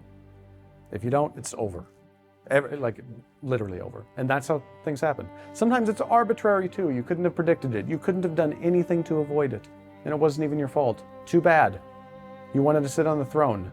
You're going to be taken off by force, and it's going to be violent, and everybody who helped you get there is going to be taken down as well. Everyone who believed in you, invested in you, worked for you, and works with you is going to be taken down as well. Good luck. Oh, the only ones that got saved were the liars and scoundrels who you had to deal with. Isn't that wonderful? So it's the people who are on your side that get hurt. There, that's your moral lens. That is the telescope that you look through every day. That's the context of what you think about. And if you're not thinking about it, you're just ignorant. And you're unaware. And you're likely going to drift into this situation without knowing about it. And you'll find yourself there. This is hell. This is what hell is. Being on the raft of Medusa is absolute hell. And if you get there, whether because you fucked up or because you were not paying attention is the most common one. People become arrogant. They become lazy. This is a common situation in businesses too as they evolve. The people that found the company had the innovation, the passion, the desire. They worked every day for 10 years, didn't take a vacation, were able to handle all the risk. And now they want to enjoy it a little bit. They pull back a little bit, you know? It's coherent, right? hand it over to other people. Sometimes that transition goes well, sometimes it doesn't. But inevitably, a business is going to be run, or a raft is going to be captained by someone that really doesn't know how to build it, and really doesn't know how to navigate, and really doesn't know what the fuck they're doing. They're going to be less capable. And then we're going to run aground all the same. In your lifetime, you'll get to witness somebody else steer your ship into this situation, and it will all crumble before you. What are your options then? I worry about that for people. I really do. The amount of people that achieve success and lose it is common. It's part of the beauty of a mobile economy, I suppose, that few people get to the top and stay there. People replace them. You know, it's kind of a natural law. Well, but shouldn't you learn something from this? If you are there, the expectation is that this is what's going to happen to you. Statistically, this is what's going to happen to you in your lifetime. You're going to find some type of ruin. Wouldn't you like to avoid that? But even if you do, you're going to be left with, of course, a victory, but maybe as tragic of a situation that you're going to be met with. This is King Lear. Once again, flattery is a subject that relates to this pain. But this is a Shakespearean play. And in here we have the king. He's now old and frail, right? He kicked ass, survived all of this. He did well throughout his whole life. Everything's going splendid, yeah? The play begins with him now finally wanting some satisfaction in his life. And he is to divide up his kingdom amongst his children. And he will listen to who loves him the most. That was this test. We can see that this is obviously a horrible test, especially after, if you've listened to everything so far, you know that I don't like that test. I don't need to tell you why I don't like that test, right? We know the problems of flattery. We know that if you're going to listen to flattery, if you're going to value flattery, that is what you'll get. You won't get quality, you'll get flattery. You won't get truth, you'll get flattery. But 2 daughters tell him what he wants to hear. She doesn't, Cordelia. She gets nothing. Kingdom goes to the other 2, split up. Now, obviously, we can have some commentaries about splitting up empires, right? We can talk about Charlemagne if you would like. The Murdoch case, very interesting, right? It was the trust was set up and it was equally going to all the children. But then he wanted it to only go to 1 because there was only 1 capable child. The other 3 were incapable in his view. I'm not commenting on facts here. This is a very recent case, so I want to be careful. But at the same time, we can see the problem there. Okay, well, do we divide it up? Do we give it to 1 person? What are the issues? There's issues with both. There's clearly issues with both. We can talk about medieval history and how it relates to that. We can also talk about the fact that I'm sad to say that he set up a trust that way. I know some alternatives. And we could have avoided that situation had I spoken with him and had my team worked with him. But yet, success will lead. Success through the whole thing. No raft of Medusa. We didn't get that problem. Okay, it's going to lead here. You are going to be frail, old, incapable, less sharp, less attractive. There's another, I love Taleb. Nassim Taleb is about as brilliant of a man as can be. One of the few brilliant people living. It's likely every generation is gifted maybe 1 or 2 geniuses. I'm not one of them. Taleb is maybe one of them, but he comments on a situation that's very related to what I just commented there about attractiveness, right? So that there's only 1 bias in the world. He caused a Twitter storm on this. You know, there's only 1 bias or only 1 discrimination in the world, and it's attractiveness bias. It's like there's not really any racism or sexism or anything like that. Of course, there's a few bigots out there, but fundamentally, the one bias, the one discriminatory principle everybody has is attractiveness, right? This is now an old, ugly man. Who's going to listen to him, right? This is where we're all going. I'm going to be there. You're going to be there. Whether you like it or not, it's going to happen, okay? So, what do? We finally want to enjoy something. We want to pass on what we've built. And at this moment, in your weakest, perhaps even in your dying hours, you get to figure out if you were wrong about everything. You get to learn some truths that maybe were hidden for decades. You get to learn if one of these characters was able to look like truth very cleverly, because there's other smart people that know how to deceive. You get to see if you had one of those flatterers in your lives. Of course, Lear found that out, and his kingdom was destroyed. You get to see if you were actually listening to the entire room, or if you had some huge pocket of ignorance. You get to find out if you actually were on a raft of Medusa and just blind to it, ignorant to it. You weren't feeling the effects. Again, like the boiling pot, right? You can put the frog in the water and turn it up. It won't notice it until it's dead. It was dead, it was doomed, right? Schrodinger's cat principle, right? We must assume it is dead and alive simultaneously. You could be in that situation. Sure, you were, of course, led by blind people who said that they could see. They were blind all along. You should have known that. Maybe you only listened to your advisor. You never fucking played the game. You're sitting under that sword. It now falls on your head at the last moment. It held up there so perfectly for so many years. And now it was actually being held up by somebody else, just waiting to drop it on you. You get to see this whole world that you created. And you might live long enough to watch it be engulfed in flames because you were wrong. That's King Lear. If you don't figure out succession, then you're King Lear. You get to sit this moment, this final moment, this last moment, where all you wanted was to enjoy something for a moment, for a second, finally, to see your legacy pass on and for it to be extinguished because you got something wrong, because you did not fundamentally figure out succession planning. Now, there's a tremendous amount of detail we can go into here when it comes to how to properly plan for any form of succession. There's this family, a colleague of mine was part of this family office conference that only was hosting family offices with 9 figures or more. And there was a family in attendance there. I won't say what country they're from. That might reveal too much information.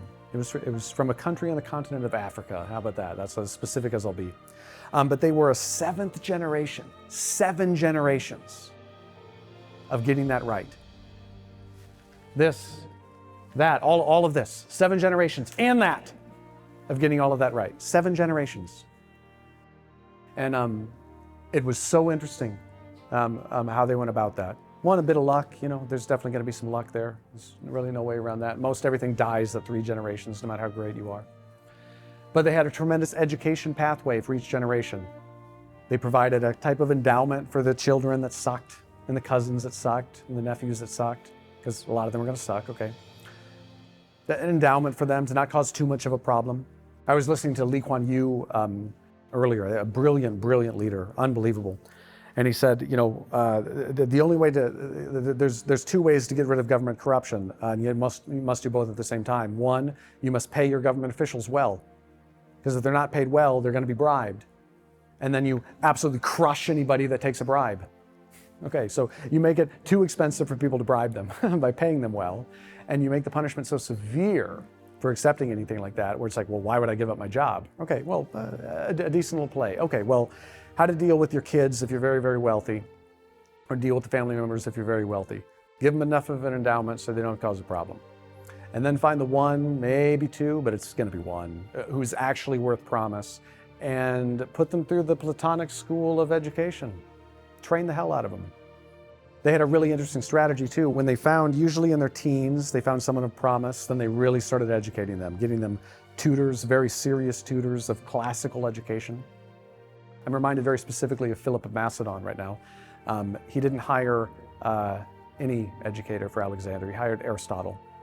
You should probably find that. You should probably find Aristotle. That'd be very important. But it was a classical education. And then as they moved on from that, it was travel and worldly education mixed with classical education. And then they were thrown into a business. They literally would create a company for the children, or for the one individual, right? The one new generation. They would create a business and let them go in and run that company. And it was designed to fail. It was designed to blow up. That was the whole point of it. It was the Kobayashi Maru experiment. We're gonna make you taste failure. We're gonna make you taste what it's like to have everything ripped from you. We're gonna make you live in poverty. We're gonna make you experience what disaster looks like. And now maybe you'll never experience it again. And that was a hell of a plan. And they've gone 7 generations. That's about as good as you can do when it comes to succession planning. Now, of course, the only way you find out who Cordelia is, in this case, Cordelia is the good one, right? The only way you find that out is if you're never listening to these people and you always listen to them. If you can handle idealistic and realistic information. If you avoid flattery. If you understand the position that you're seated in, both you are the chess player and the Sword of Damocles hangs over you and it doesn't fall, and you do not give up that seat, and you hold it with pride and with honor, and then you take shit personally, but not too personally. You don't punish others, but in your heart you hold all of that resentment and anger, because you're gonna have a lot of resentment and anger. If you know that you're going into a blind world, and if you know that all you're working for is to conquer the world and then conquer worlds beyond that, if that's all you're working for, then you're just living for death. But if you can avoid all of this hazard, and get to this point, having made all the right decisions, hopefully you can pick the right people to carry that on, if that's what you care about. I have nothing more to say on this, but this is only half of the commentary. This is how to not fail. This is how to not meet disaster. This is how to not be ruined at the start of your power or ruined at the end of it. I find both unacceptable. But I've spoken nothing on how to actually enjoy your life. And I may have even less to say about that, unfortunately. I have a lot more to say about this. I know a lot about this. If you have enjoyed this, I hope you take away something. I hope you get this painting. I hope you do. And if you want to listen to more, I'll be talking about how to actually live a good life when you have power, or live as good of a life as you can while you suffer the consequences, the tragedy of being in a position of power. Thank you.